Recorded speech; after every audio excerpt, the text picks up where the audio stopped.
Non, je ne suis absolument pas satisfait.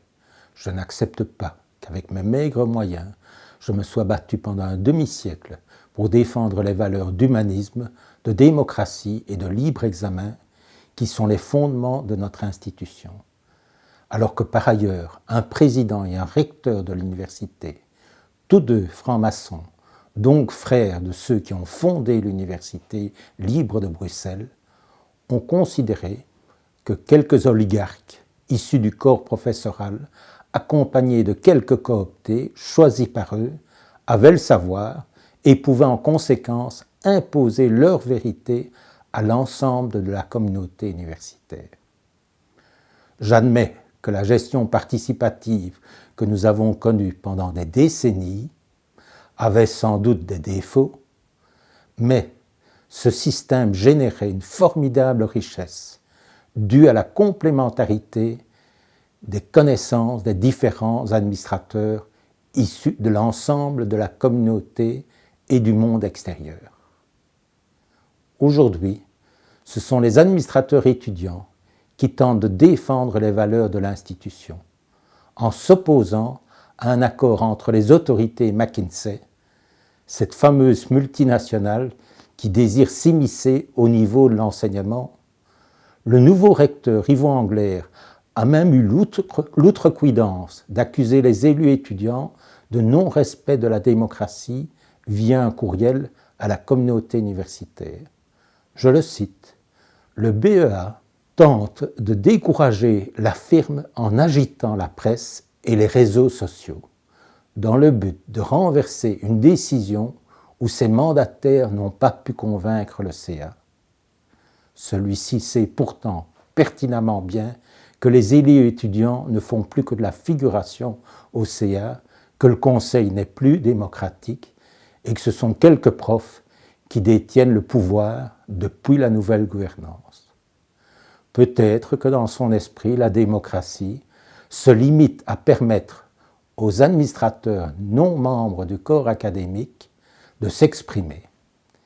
De plus, il ose préciser dans ce même courriel que l'accord signé avec McKinsey a été mené avec la prudence nécessaire, comme c'est le cas ici, des partenariats avec le secteur privé.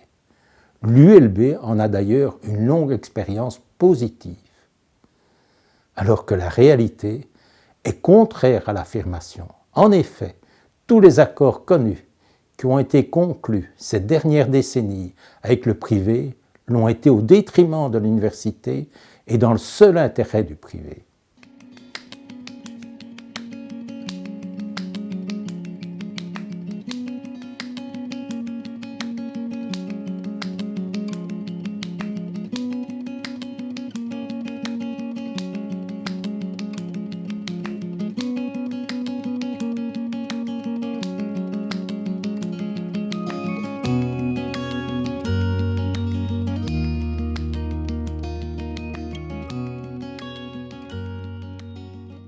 Non, je trouve d'ailleurs cette situation affligeante. En effet, comme moi, d'autres se sont investis en dehors de la franc-maçonnerie pour défendre les valeurs libres exaministes de l'institution. Ces investissements et notre système participatif ont été bafoués par des maçons sans que le grand maître ne condamne cette situation. Ceci est d'autant plus inacceptable qu'aujourd'hui, nous devons à nouveau faire face, comme au courant des années 30 et 40, au retour de la bête immonde, qui nous propose à nouveau le repli sur soi, l'intolérance et le fascisme. Nous aurions pu espérer que l'ULB et la franc-maçonnerie soient le fer de lance de la défense de la démocratie et de la tolérance. L'histoire se souviendra qu'à cette période importante, plutôt que de défendre ses fondements, les autorités de l'ULB sollicitaient l'aumône à une multinationale et la franc-maçonnerie se focalisait sur la défense de ses frères.